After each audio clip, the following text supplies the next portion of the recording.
Hey guys, Sean here. Welcome to the F1 Word and to some news that I don't think is going to shock you to your very core. But after months and months of speculation, what feels like millions of articles, all often contradicting each other, Mercedes has finally announced that Lewis Hamilton will be staying with the team for 2021. Yes, the deal has been done at last.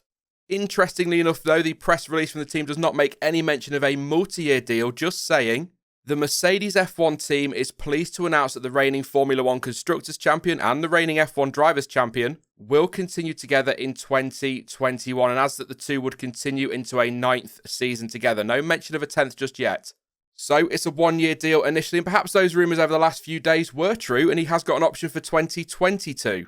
Well, no. The Mercedes Twitter account later answered that very question when asked, replying with, "No, that's incorrect. It's a one-year deal, but our focus is on the 2021 season. Plans for 2022 will be discussed in due course."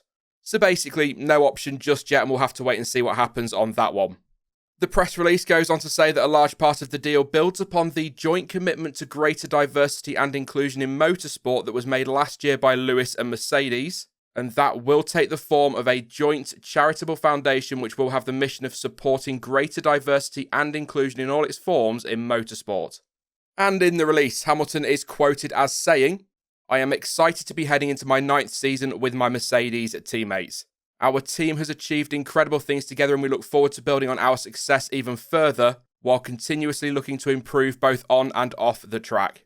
I am equally determined to continue the journey we started to make motorsport more diverse for future generations, and I am grateful that Mercedes has been extremely supportive of my call to address this issue.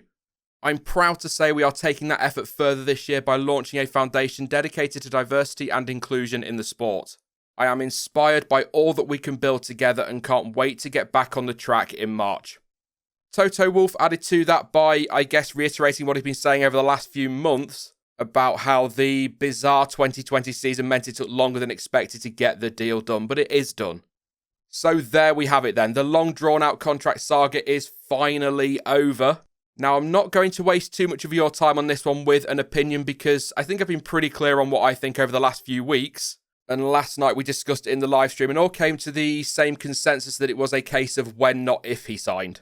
But it is nice to get this confirmed now. Sure, it's been coming for a while. We've all been expecting it.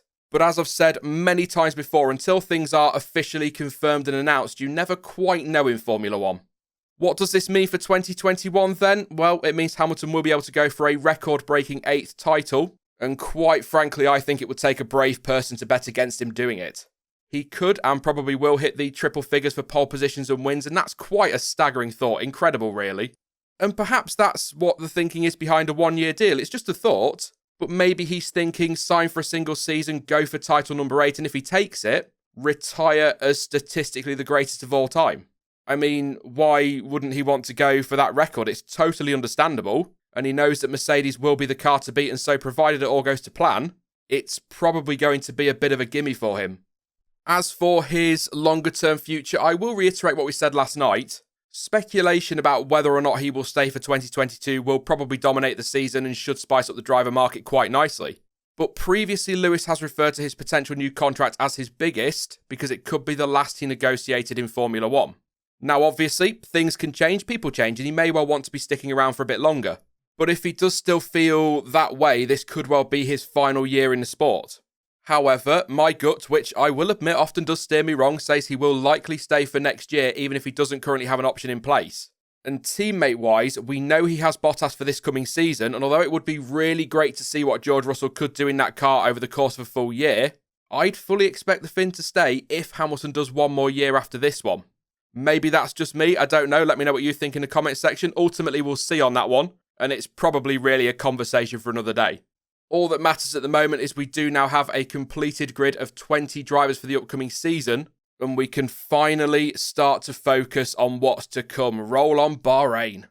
That is it for this one, though. As I say, just a quick video today because I think we've exhausted all avenues with this story over the last few weeks.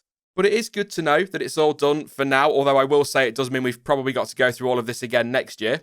But anyway, now the grid is confirmed, I can get onto my predictions, finally. So I will be back later this week with 2 videos covering my 2021 predictions. In the meantime, though, if you did enjoy this video, please do drop a like and don't forget to subscribe so that you don't miss out on any future content. There's going to be lots again this year.